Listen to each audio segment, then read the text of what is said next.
My name is Daniel Wynn, and by day I invest in sports cards, but by night I make videos about investing in sports cards. I am the great curator. Join me on my journey to break even in the hobby that we all love. Hello everyone, I'm the Great Curator and welcome to my channel. If this is the first time that you guys are visiting, thank you so much for stopping by. I really do appreciate it. Just like I say in all my videos, guys, the reason I do this is my fun creative outlet to kind of help give back to the community in my own way. It's a way for me to kind of share my perspective, my insight, my opinions on topics and issues that I'm interested in talking about. The intention is for people who are new to the hobby to kind of watch these videos and learn a little bit so that they can hopefully avoid some of the common mistakes that we all have made when we get back in. Also intended for people who are seasoned or experienced collectors and investors to kind of get a little bit of a different perspective on these topics so that they can take that perspective back to their group of friends or their community and continue to have this discussion and get some value out of that. Okay, guys? It's my way of using YouTube as a platform to spread my message of positivity in the hobby. Okay, guys? When I got back into this, and even now being in this for a while, I see a lot of negativity out there. All right, I see some bad actors. I see people who are rude, people who don't know how to interact with other people, and just overall things that I don't like. And I think the reason that I'm seeing this is sometimes that we forget what this is, which is a hobby, right? We think about this as profit first. So therefore we have to act a certain way to be able to achieve that goal of reaching that profit, right? And I'm just here to tell you guys, it doesn't have to be that way, okay? I want you guys to look at it from a different perspective, okay? Change your mindset about this. This is a hobby first.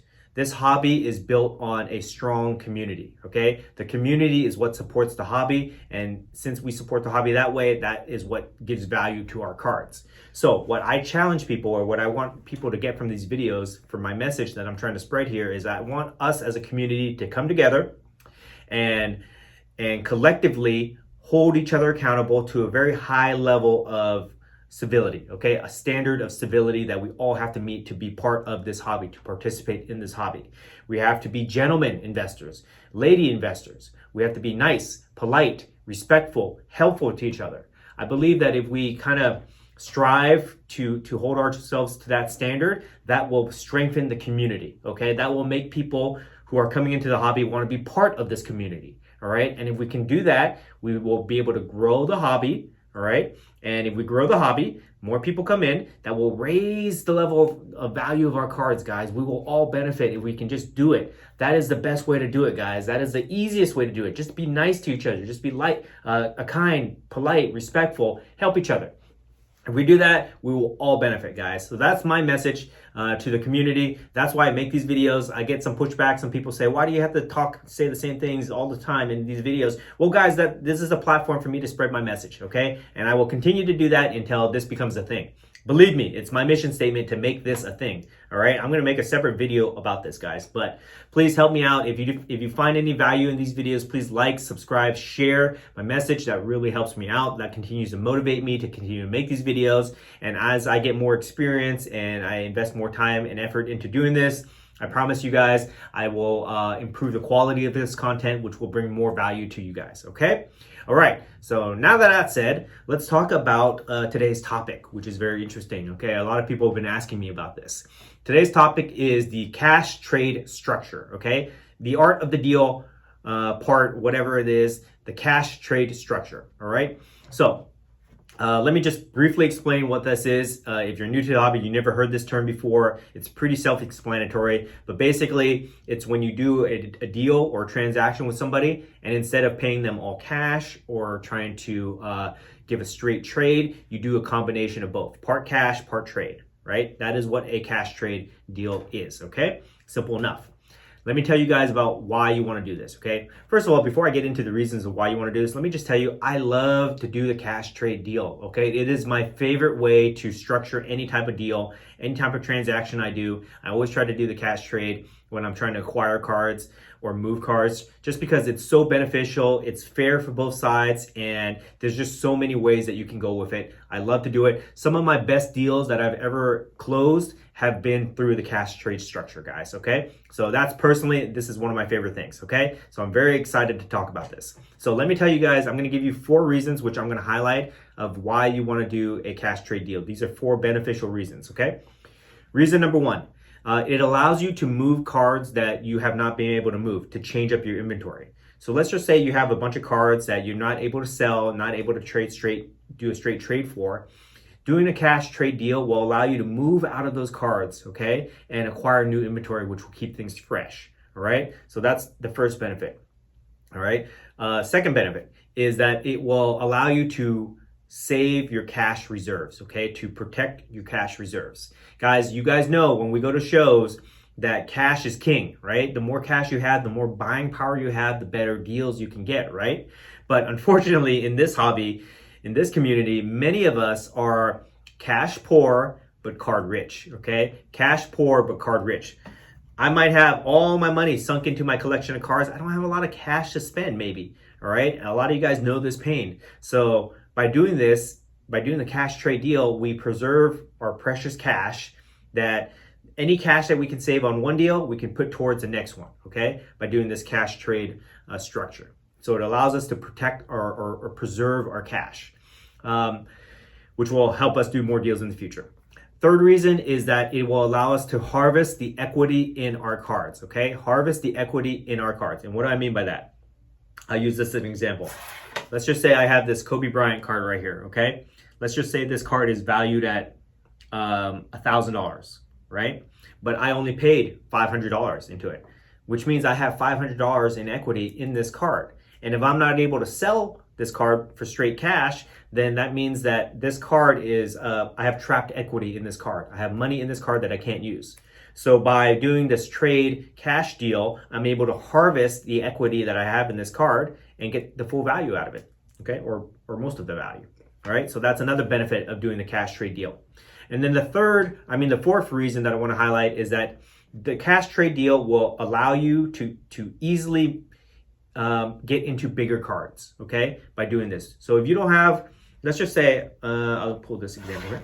Let's just say I have this Jordan card that I really want. Let's just say it's worth like $5,000, okay? I might not have $5,000 to pay for this card.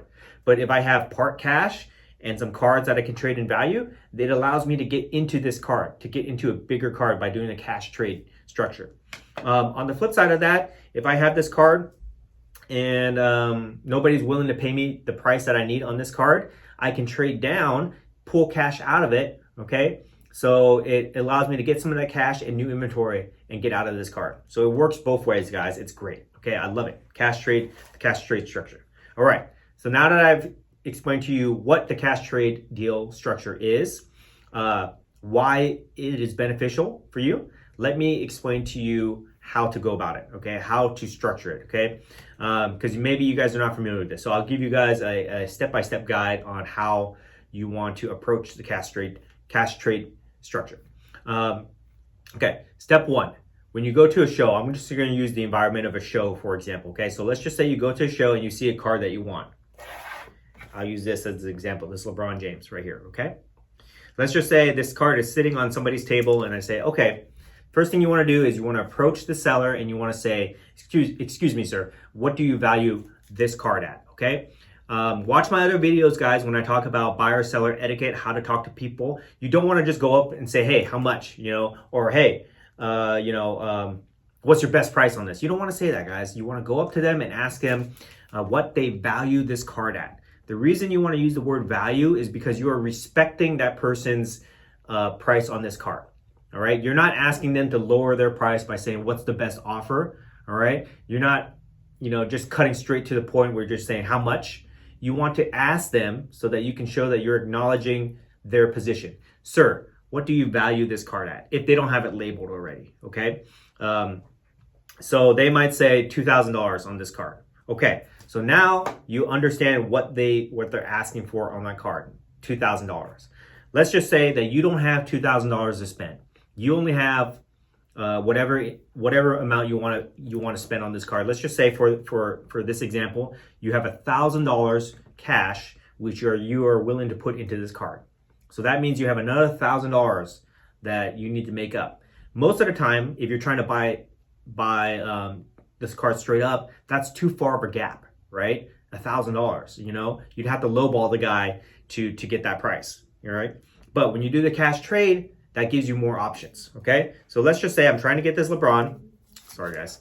I'm trying to get this LeBron and I want to trade him. So what I do is before I show him any cards, because you don't know what cards the guy wants, right? Before you show them anything, you say, okay, after you get the value, you say, would you be open to a cash trade deal? Would you be open to a cash trade deal?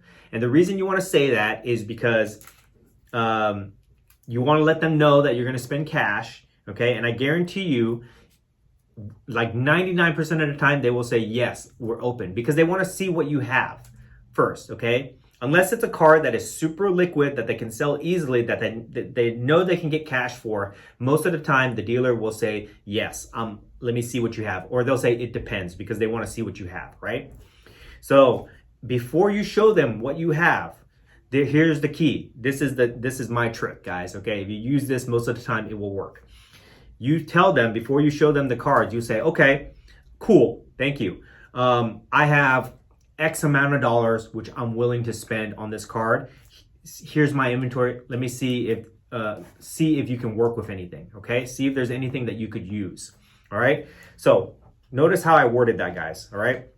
Number one, you throw out your cash offer, whatever you're willing to pay for this. And this is something that you have to determine kind of beforehand, but you probably already know what you're willing to pay for this. So in this example, let's just say I say, I have $1,000 that I'm willing to spend on this. Please look at my inventory, see if there's anything that you can use.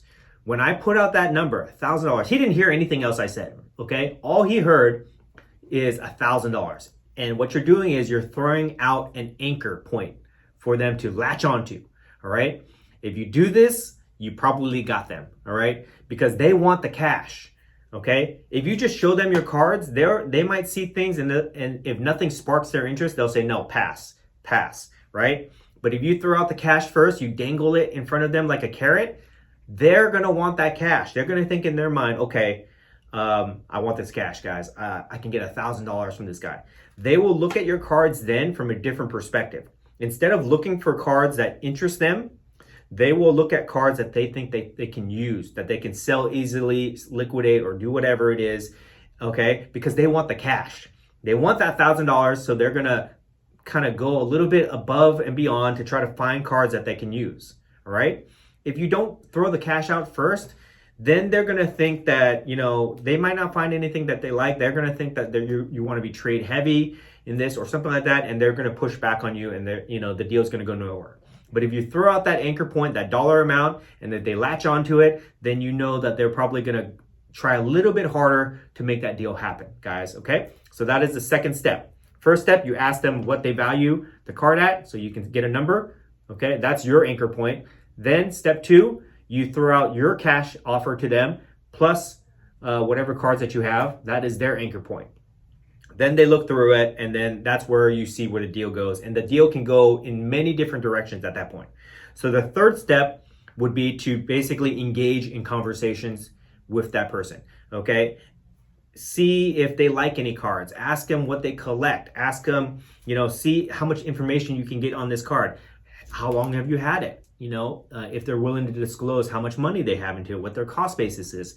But basically, you just talk to them, okay? The more the conversation goes, the more rapport that you build with that person, and the easier the deal will be able to be made if you do that. If you're just kind of like standoffish, if you don't ask them questions and you just let them look, it's very easy for them to say, no, I don't want to do this, right? But if you engage them in conversation, then they will be more willing to work with you, okay? Combined with the fact that you threw out an anchor point for them to latch onto, they're going to want that cash, or maybe you might have to increase it, whatever, okay? But those two things combined will help move the deal forward, okay, guys?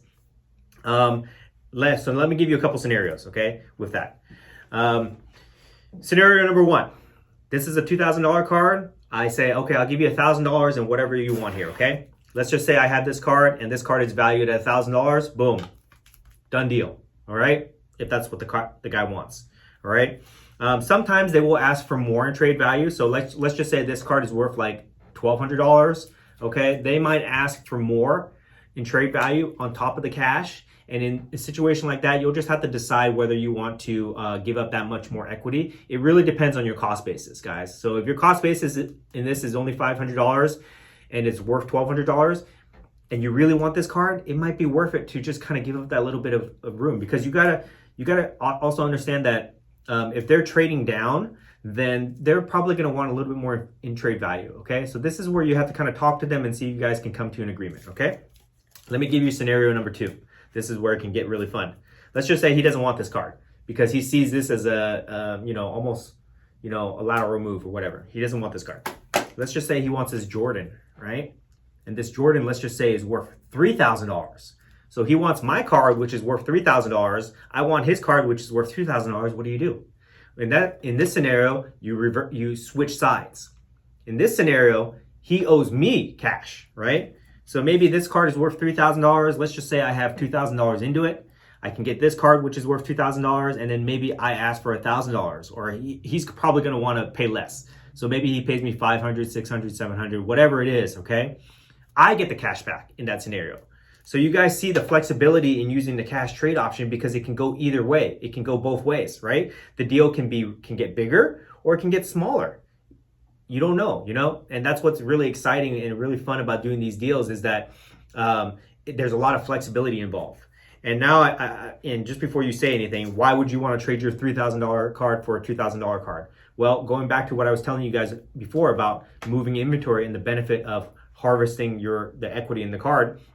If you have this card and you can't sell it because, for whatever reason, at least you get part of your cash back, and you get another card that you're excited about, which is lower in value, which will be easier to sell, and you can work with that. Okay, guys? So you guys have to kind of have that mindset where you have to be flexible. Okay? So those are the 2 scenarios that I'll use here. I don't want this video to be too long, but the takeaways that I want you guys to understand is, number 1 is that the cash trade deal, it gives you a lot of flexibility. Okay? It's not so one-sided transactional in a yes or no deal. It will allow you to have a conversation with the person, and together you guys can work on trying to make a deal together. So it gives you a lot of flexibility. The deal can get bigger, it can get smaller, it can be very straightforward. Okay. Also, in order for this to work, you have to be respectful, polite, nice, to the person when you're dealing with them. All the things that I preach to you guys, basically just be a gentleman investor. Okay. That's how you work these deals. And that's pretty much it, guys. Very simple, very simple, but very effective. Okay. So I challenge you, if you made it all the way to the end of this video, thank you. I challenge you to try this at the next show, to try this in your next transaction. If you see me at a show, if you're local to my area, SoCal, come try to work a deal with me. I will work with you guys. Okay. I promise. But this is by far, in my opinion, the most effective way to do deals. When you're trying to trade or acquire cards, guys. Okay. All right. So that's the end of the video today. If you like it, if you got some value out of this, please comment below. I love the comments. Keep them positive or respectful, at least. If you're not, I'm going to be really, I'm going to probably ignore you, but if you're super rude, then I'm going to write something back. Okay. Actually, no, I'm not going to do that. I'm not going to waste my time. Okay, guys, if you flood my comments with negativity, I'm not even going to waste my time with you. Okay. Please like, please subscribe, please share. If you don't want to do any of those things, at least watch my other videos. I put out these videos because I think there's a lot of value in it for you guys. So, if you don't want to participate at all, just watch the other videos. You will benefit from it. I promise. Okay. I promise. Find me on Instagram at The Great Curator. It's really funny, guys. I have more subscribers on YouTube than I have Instagram followers now, which is crazy because I've had my Instagram for a lot longer than my YouTube channel. And I personally think I put a lot more cooler content on my Instagram, but I don't know. I don't know what's going on. But find me on Instagram, add me there, follow me. If you want to DM me, have a conversation, have any questions, I'm always available. I'm always down to talk to hobby with fellow collectors. So find me there. If not, please like, subscribe, share, guys. I really do appreciate it. Thank you so much for all your support. I really am having a great time making this video, and I will see you guys in the next one. Thank you.